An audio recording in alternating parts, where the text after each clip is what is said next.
কেন্দ্ৰীয় গৃহমন্ত্ৰীয়ে কৰা সংবিধান প্ৰণেতা বি.আৰ. আম্বেদকাৰ সন্দৰ্ভত কৰা মন্তব্যৰ বিৰুদ্ধে সমগ্ৰ দেশৰ লগতে প্ৰদেশ কংগ্ৰেছৰ আহ্বানত কংগ্ৰেছ দলে আজি ৰাজ্যজুৰি আম্বেদকাৰ সন্মান যাত্ৰা কাৰ্যসূচী লৈ ৰাজপথত প্ৰতিবাদী সমদল কৰি জিলা আয়ুক্তৰ জৰিয়তে ৰাষ্ট্ৰপতিলৈ স্মাৰক পত্ৰ প্ৰেৰণ কৰে।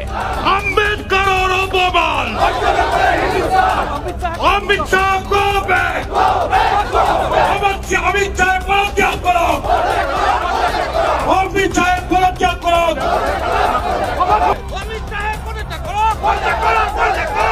গুৱাহাটীত সাংসদ গৌৰৱ গগৈ আৰু তেজপুৰত প্ৰদেশ কংগ্ৰেছৰ সভাপতি ভূপেন বৰাই এই সন্মান যাত্ৰাৰ নেতৃত্ব দিলে।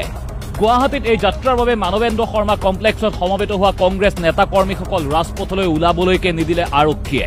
পুৱাৰে পৰা এই কাৰ্যসূচীৰ বাবে ৰাজধানী চৌহদ প্ৰশাসনে পৰিণত কৰিলে নিৰাপত্তাৰ বেহুলৈ।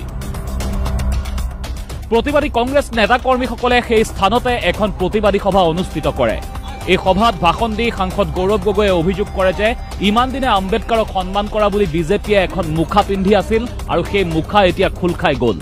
ক্ষমতা তেওঁলোকৰ মূৰত সোমালে, ভাবিলে আৰু নাটক কৰিব নালাগে আৰু অপপ্ৰচাৰ কৰিব নালাগে। প্ৰধানমন্ত্ৰী মোদী ডাঙৰীয়াৰ নেতৃত্বত বিজেপি আৰু শক্তিশালী হৈছে আৰু হ'বগৈ। ইমান বছৰৰ পৰা আমি যে নাটক কৰি আছো, বাবা চাহেব আম্বেদকাৰৰ প্ৰতি যে সন্মানৰ এটা মুখা যে আমি পিন্ধি ৰাখিছিলো, তেওঁলোকে এই মুখা উভতাই পেলাবলৈ বিচাৰিলে। মুখ্যমন্ত্ৰী হিমন্ত বিশ্ব শৰ্মাক কেৱল মাত্ৰ এজন যুক্তিহীন মন্তব্য নেতা বুলি সমালোচনা কৰি গৌৰৱ গগৈয়ে ক'লে, আজি মুখ্যমন্ত্ৰী যুক্তিহীন কথা ক'বলৈ আৰম্ভ হৈ গৈছে। কেতিয়াবা ক'ব ৰাজনৈতিক দলে আন্দোলন নকৰে, পিছদিনা আকৌ তেওঁলোকৰ দলে আন্দোলন কৰে, আকৌ মিডিয়া তেওঁলোকৰ ওচৰত যাব, মামা আন্দোলনটো আপোনাৰ দলে কৰিলে। তেতিয়া মামাই কয় নহয় নহয়, আন্দোলন কৰিব নোৱাৰে, সমদল কৰিব পাৰে। এটা আজিতো আমি সমদল কৰিবলৈ ওলাইছো, আজি কি হ'ল? শেহতীয়াকৈ ৰাজ্যত আইন শৃংখলা পৰিস্থিতি অৱনতি ঘটা বুলি অভিযোগ কৰি গৌৰৱ গগৈয়ে ক'লে, অসম গণ পৰিষদৰ চৰকাৰৰ শাসনকালৰ দৰে পৰিৱেশ আকৌ উভতি আহিছে। তেতিয়া গুপ্ত হত্যা হৈছিল আৰু এতিয়া মুক্ত হত্যা হৈছে। মই ভাবো যিদৰে আগতে অসমৰ জনসাধাৰণে অগপ বিজেপি দিনত গুপ্ত হত্যা দেখিছিল, ভুক্তভোগী হৈছিল, আজি পুনৰবাৰ অসমৰ জনসাধাৰণে এবাৰ বিজেপি অগপৰ মিত্ৰজোঁটৰ চৰকাৰত গুপ্ত হত্যা নহয় মুকলি হত্যাৰ দিনবোৰ দেখিবলৈ আৰম্ভ কৰিছে। তেজপুৰত ভূপেন বৰাৰ নেতৃত্বত ৰাজীৱ ভৱনৰ পৰা কোৰ্ট চাৰিআলি পৰ্যন্ত আগবাঢ়ি আহিল প্ৰতিবাদকাৰী কংগ্ৰেছীসকল। তাতে বেৰিকেড লগাই তেওঁলোকক বাধা প্ৰদান কৰা হয় আৰু দুই পক্ষৰ খণ্ড যুদ্ধত এগৰাকী কংগ্ৰেছ কৰ্মী আহতও হ'ল।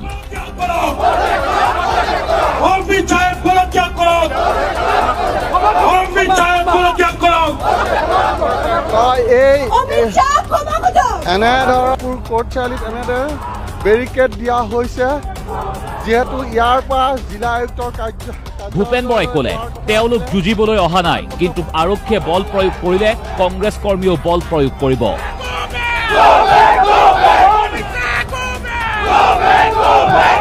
আমি যুঁজিবলৈ অহা নাই, আমি বন্দুক লৈ অহা নাই, আমি শান্তিপূৰ্ণ গণতান্ত্ৰিক আন্দোলন কৰিছো সংবিধান ৰক্ষা কৰিবৰ কাৰণে। আম্বেদকাৰ সন্মান যাত্ৰা কৰিছো, আম্বেদকাৰ সংবিধান ৰচনা কৰিছিলে, আমি DC মণিমোহন নাম দিবলৈ আহিছো। ইয়াত কোনো আমাৰ ওপৰত বলপূৰ্বক কৰিবলৈ যাব নালাগে, যদি কোনোবাই বল প্ৰয়োগ কৰে কংগ্ৰেছেও বল দেখাবলৈ বাধ্য হ'ব, এইটো কথা কৈছো।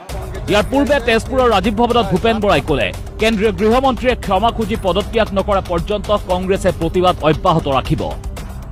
গৃহমন্ত্ৰীয়ে বি.আৰ. আম্বেদকাৰক অপমান কৰা আমি সহ্য কৰিব নোৱাৰো। অমিত শ্বাহ ডাঙৰীয়াই ক্ষমা খোজক, আমি আমাৰ আন্দোলন প্ৰত্যাহাৰ কৰিম। আৰু যেতিয়ালৈকে ক্ষমা নুখুজিব, যেতিয়ালৈকে গৃহমন্ত্ৰীৰ পৰা পদত্যাগ নকৰিব, কংগ্ৰেছৰ আন্দোলন আৰু দুগুণ বৃদ্ধি পাব।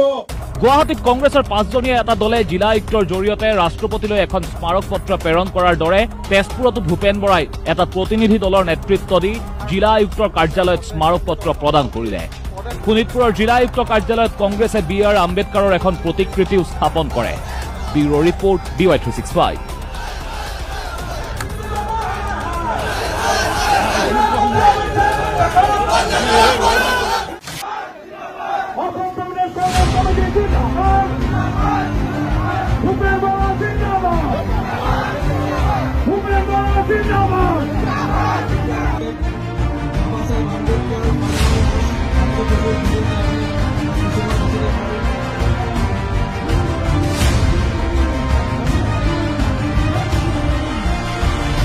ভীমৰাও আম্বেদকাৰক সন্মান জনাবৰ কাৰণে তেখেতৰ সংবিধানৰ প্ৰতি সন্মান জনাবৰ কাৰণে আজি তেজপুৰ জিলা কংগ্ৰেছৰ বাকৰিত যিসকল ভোট খাইছে আৰু এই কাৰ্যসূচী সফল কৰাত যিসকলে সহায় কৰিছে মই সকলোকে ধন্যবাদ দিছো।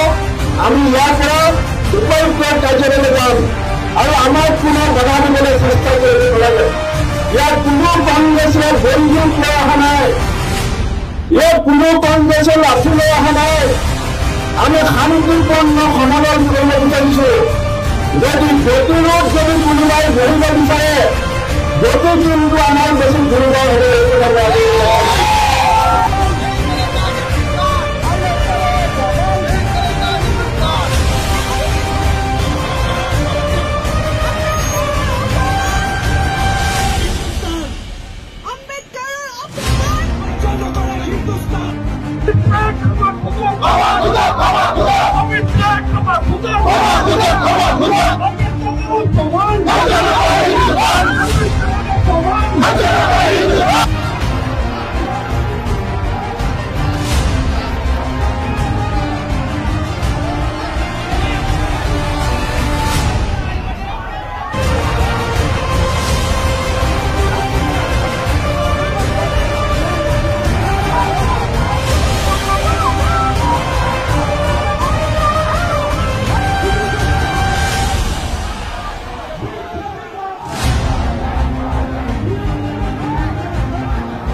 আজি এই যাত্ৰা ইয়াত কৰিছে। এই যাত্ৰাত কোনো কংগ্ৰেছ কৰ্মীয়ে বন্দুক লাঠি লৈ অহা নাই। ভাৰতবৰ্ষৰ সংবিধান প্ৰণেতা আম্বেদকাৰৰ প্ৰতি যিটো অপমান, তেওঁলোকে কৈছে যে আম্বেদকাৰ কৰি থাকিলে স্বৰ্গ নাযায়। তাৰমানে আম্বেদকাৰ কৰি থকা মানুহবিলাক নৰকলৈ যাব নেকি? যদি আম্বেদকাৰক ৰক্ষা কৰিবৰ কাৰণে, সংবিধান ৰক্ষা কৰিবৰ কাৰণে কোনোবা যদি নৰকলৈ যাব লাগে অমিত শ্বাহৰ কথা মতে, আমাৰ কংগ্ৰেছ কৰ্মীসকলে সেই কাম কৰিবলৈ সাজু আছে। সংবিধানক তেওঁলোকে প্ৰথম অপমান কৰা নাই।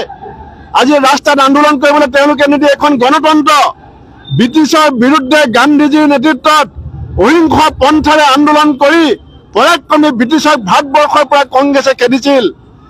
যি ব্ৰিটিছক কংগ্ৰেছে ভয় নকৰিলে সেই কংগ্ৰেছে বিজেপিক ভয় নকৰে, এই হিমন্ত বিশ্ব শৰ্মাক ভয় নকৰে। মই অসম পুলিচকো কম যে যিজন মুখ্যমন্ত্ৰী শাসনত আছে তেওঁৰ প্ৰকৃত যিবিলাক কাম কাজ, যি ধৰণে অসমৰ চিণ্ডিকেট ৰাজ চলিছে, যি ধৰণে লুণ্ঠন চলিছে, চুৰ বাঢ়িছে, ডকাইত বাঢ়িছে, ধৰ্ষণ বাঢ়িছে, মহিলাৰ ওপৰত নিৰ্যাতন বাঢ়িছে, এইবিলাক নিয়ন্ত্ৰণ কৰিবৰ কাৰণে পুলিচে ক্ষমতা দেখুৱাওক। গণতান্ত্ৰিক প্ৰক্ৰিয়াৰে শান্তিপূৰ্ণ আন্দোলনত পুলিচে ক্ষমতা দেখুওৱা বন্ধ কৰক। অসমৰ মানুহে বিজেপিক নিপাত যোৱাটো বিচাৰিছে। অসমৰ যুৱ প্ৰজন্মই সংস্থাপন বিচাৰিছে। মানুহে বানপানী গৰাখহনীয়া সমস্যাৰ সমাধান বিচাৰিছে। চাহ শ্ৰমিকৰ মজুৰি বৃদ্ধি হোৱাটো বিচাৰিছে। নিবনুৱাই চাকৰিৰ কাৰণে হাহাকাৰ কৰি আছে আৰু বিজেপিয়ে পুলিচ লগাই আন্দোলন দমন কৰিব বিচাৰিছে। এই কথা কংগ্ৰেছে কেতিয়াও মানি নলয়।